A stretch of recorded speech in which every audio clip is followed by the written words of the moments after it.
Shazam had its opening weekend, and it's actually made more money domestically than a lot of people initially expected.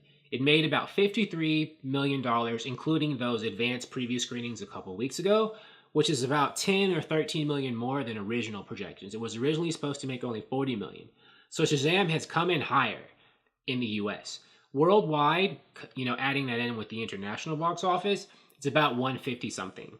So that is good for a movie that costs between 80 and $100 million to make. Of course, there's advertising and marketing, but because the movie was relatively inexpensive to make compared to what superhero movies usually spend, like over 100 million these days, cost over 100 million these days, Shazam is probably going to be profitable before it leaves theaters.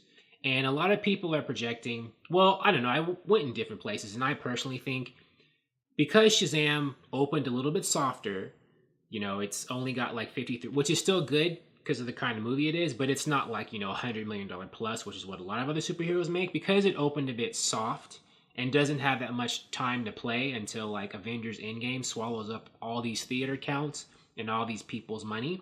I think Shazam will probably top out between 4 or 500 million worldwide. Now, I could be wrong. Maybe it'll get to $600 million. $600 million would be great, and it would solidify this being a hit. But I think, it's probably just going to be a moderate hit between the 4 and 500 millions. Now, that's the range the first Ant-Man got into, and, this year, Alita Battle Angel. And, ironically, both Ant-Man, the first one, and Alita Battle Angel, the press acted like both those movies were kind of only so-so successes or not really successful. Alita Battle Angel is kind of like, it's at the break-even point. And Ant-Man was, seen as one of Marvel's lower-tier movies. And initially, a lot of, journalists were acting like it might have even been a flop. But as time went on, they started treating it better. So why would I think that Shazam would be successful making that kind of money when movies like Alita Battle Angel and the first Ant-Man weren't that money? Well, like I was saying before, because it was cheaper than those movies. Ant-Man was Shazam was 80 to $100 million to make, whereas Alita Battle Angel was 170, at least. It might even have been more than that. And the first Ant-Man was like 120 or 130. It was actually pretty costly. They had to do, I guess those size changing effects were pretty laborious or whatever.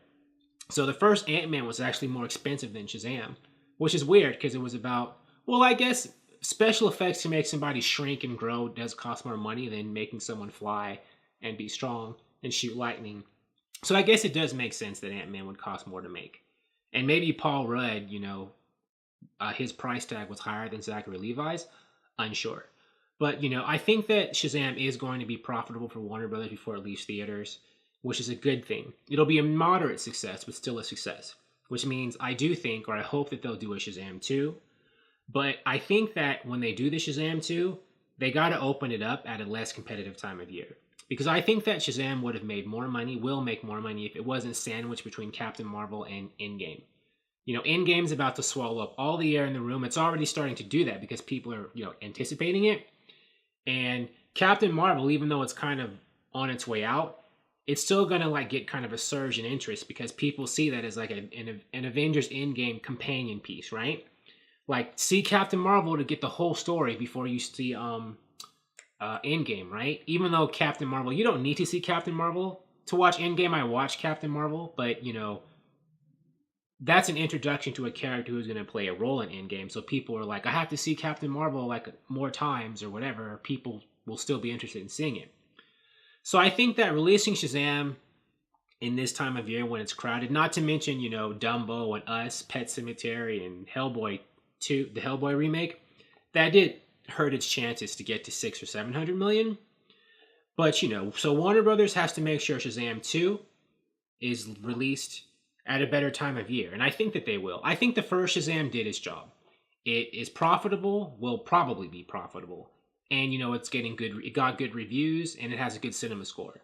So it helped, change the tide of the public perception of DC movies. And the movie itself has looked good, and it's introduced the world to Shazam as a character and his mythos. Before Shazam came out, I don't think most people knew who he was or really paid too much attention to that character. But now, the jig is up. The word is out. So Shazam has been introduced well. And now when Shazam 2 comes out, he won't be this, obscure character no one's ever heard of.